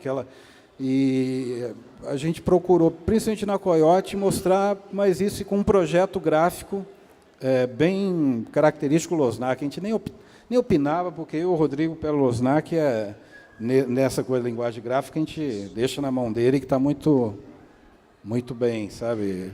De qualquer maneira, eu acho que era uma revista que também, de alguma maneira, em relação ao seu trabalho pessoal como escritor, como poeta, de alguma maneira privilegiava um certo olhar sobre uma poesia que tinha essa densidade que era não apenas formal, mas também existencial, que juntava as duas coisas, tinha essa trepidação, né? Essa trepidação que não era só formal, não era uma revista que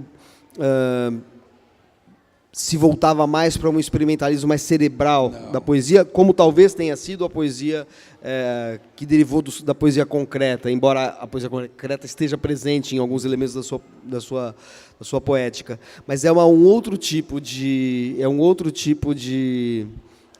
experimentação, que é também uma experimentação de uma exposição a situações, a experiências. Tem um pé na experiência, um pé na experimentação, um pé na experiência, e as coisas na experiência da rua, a experiência da noite, a experiência com as drogas, a experiência com o corpo, a experiência acho que isso ficava bastante evidente, e nas escolhas que vocês faziam, essas escolhas carregavam também uma série de referências poéticas que estão no seu trabalho, e foram aquelas referências pelas quais você começou a falar aqui nesse encontro do Segundas Intenções, né? Bom, exatamente isso. A gente não queria, nenhum dos três editores, jamais passou pela nossa cabeça de fazer uma revista publicando gente que escrevesse como a gente. Se você perceber, a Coyote foi publicada durante 12 anos ininterruptos, o que é uma façanha, né? São 25 números. Se você ver ao longo delas, vai perceber que tem uma diversidade dentro de um recorte que a gente procurava fazer. Talvez, por falta de uma palavra melhor, o que fosse mais radical, tanto do ponto de vista de linguagem, quanto de experiência existencial e tal, mas dentro dessa radicalidade ela tem uma diversidade muito grande, sabe? Em nenhum momento, vamos publicar só quem escreve, aí como a gente, é uma coisa muito pequena, muito tacanha, né? A gente publicou muita gente que hoje está conhecida, que naquele período ali não era tão conhecido. João Filho, por exemplo, que agora eu não vou me lembrar, mas a gente publicou muita gente. A gente publicou de Beatriz Bracha, que já era conhecida, e estamos falando dessa diversidade dentro de uma radicalidade. E Beatriz Bracha era Adonis, por exemplo, aquele poeta sírio que veio ganhar depois o Nobel, né? Acho que ele ganhou. Acho que Nobel não, mas ele é um grande poeta sírio que está, enfim, foi traduzido recentemente só no Brasil, né? Teve, acho que uma primeira edição de livro dele. A tradução do Michel Sleiman. Michel Sleiman, exatamente. Foi publicado pela companhia, né? Então não, sem dúvida alguma, mas é que quando você olha o cenário das revistas literárias, se você pensar, por exemplo, na Coyote, ela está mais próxima da Azougue, do Sérgio Con, do que da Inimigo Rumor, do Carlito Azevedo. São formas de pensar. Você falou muito bem. Se complementam, não tem briga entre São formas nós, de sabe? recortar. São formas de recortar a poesia e agrupá-la dentro de uma determinada concepção de poesia, iluminar aspectos da poesia que outras revistas, outros editores, outros críticos, outros escritores não iluminam, né? Embora os elementos possam estar presentes numa e outra, os mesmos elementos podem estar presentes numa vertente ou outra poética, mas acho que a incidência, a ênfase é maior em determinados aspectos, e no caso de vocês eu acho que era um pouco essa experimentação que era formal, mas também uma experimentação de caráter, talvez, na falta de melhor termo, existencial, vital, enfim, uma coisa que dá uma densidade, talvez uma densidade maior ao vital, uma densidade vital maior ao trabalho poético, que é uma característica, eu acho, dos poemas que vocês escolheram e da sua própria poesia, né? Eu queria falar uma coisa, Manuel, que acho importante falar. Hoje a gente, acho que todos nós estamos mais envelhecidos, né? Um pouco mais, como é que diria, sei lá. Mas tem uma característica, tanto minha, do Rodrigo, o Losnak não, o Losnak é um ET, é um anjo. A gente sempre foi muito aguerrido nas defesas das nossas maneiras de ver, de visões, e muitas vezes senti até pessoas fomentavam como se tivesse uma briga entre as revistas e tal. Acho que em alguns momentos a gente foi assim um pouco contundente em algumas defesas, talvez tenha desagradado algumas pessoas, mas eu acho que o atrito ele é muito importante, sabe? Ele é muito importante, porque num ambiente que todo mundo fica se tratando com uma falsa gentileza, eu acho bacana as pessoas serem gentis e tal, mas a gente sabe, tem diferenças de mundo, de visão de mundo, de linguagem, né? E, às vezes, essas coisas precisam ser explicitadas, porque o atrito... eu me lembro, por exemplo, as polêmicas entre o Augusto de Campos e o Roberto Schwartz. Às vezes eles se pegavam, pareciam o Mike Tyson e o Holyfield. Até exageravam um pouco. Mas, para quem estava lendo, aquilo era fascinante, porque eram duas visões de mundo muito fortes se chocando, e aquilo, gera um movimento, geram percepções, né? Eu acho muito bacana. Eu não sei, às vezes, talvez, eu acho que hoje menos, já passou o tempo, a Coyote ficou um pouco associada a isso, a uma postura, assim, sabe, meio guerrilheira, agressiva. Guerrilheira acho que a gente tinha mesmo. Mas não é intenção de querer, sabe, fomentar. Não é impor isso, mas expor divergências que fazem parte da cultura. Seria muito bem-vindo, aliás, né, a diversidade e a divergência no momento que as pessoas estão querendo unificar.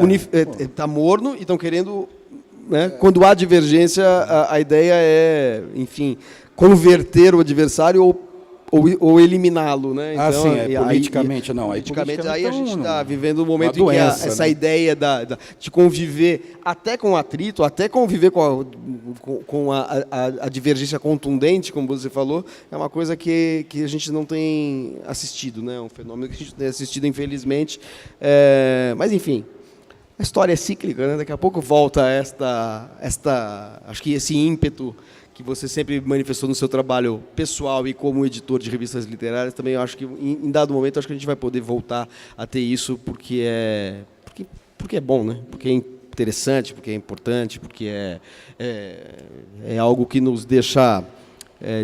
tem um dinamismo, dá um dinamismo à realidade, e não essa coisa, essa paz cemiterial que estão querendo nos impor, né? Assim, estão querendo transformar o Brasil numa espécie de querem conferir ao Brasil o rigor mortis, né, dos mortos, assim não ter nenhum tipo de manifestação que seja, porque tudo é disciplinado, tudo é regrado, tudo tanto na estética, quanto na moral, quanto na vida pública, né? A gente vive um momento bem difícil, como sabemos, né? Muito difícil.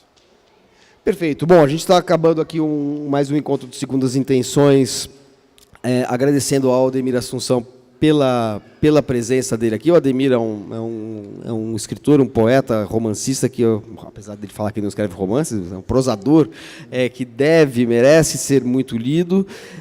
Fica aqui, então, o nosso registro aqui, para quem está nos assistindo agora no site da Biblioteca do Parque Vila Lobos. E eu queria aproveitar, falando aqui da biblioteca, para dizer que a Biblioteca de São Paulo, que é um equipamento cultural da Secretaria de Cultura do Estado, né, assim como a Biblioteca do Parque Vila Lobos, e que é gerido pela organização social SP Leituras, se tornou, a Biblioteca de São Paulo, finalista do The London Book Fair International Excellence Awards 2018, na categoria Biblioteca do Ano. Traduzindo, isso significa que esse prêmio, que é oferecido em parceria com a Associação de Editores do Reino Unido, que celebra as melhores iniciativas internacionais na área do livro, em 17 categorias, vai ter a Biblioteca de São Paulo como concorrente.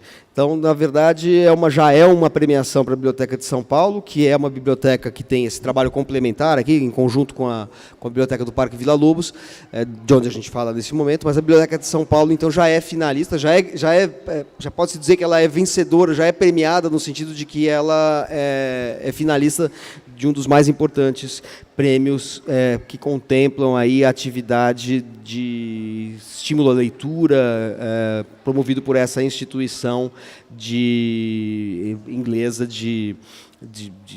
essa associação de editores do Reino Unido. Então, é uma satisfação poder comunicar isso a vocês que acompanham aqui o trabalho que a gente faz aqui na Biblioteca do Parque Vila Lobos e na Biblioteca de São Paulo, que torna-se finalista, então, desse prêmio internacional na categoria Biblioteca do Ano. É uma grande distinção pela qual a gente se orgulha muito, já que o Segundas Intenções faz parte aí da programação das duas bibliotecas. E lembro a vocês que o Segundas Intenções continua nessa alternância entre a Biblioteca do Parque Vila Lobos e a Biblioteca de São Paulo. E o nosso próximo encontro será com o escritor Nuno Ramos, no dia 24, né? No dia 24 de março, na Biblioteca de São Paulo, o escritor e artista plástico Nuno Ramos. Ademir Assunção, muitíssimo obrigado.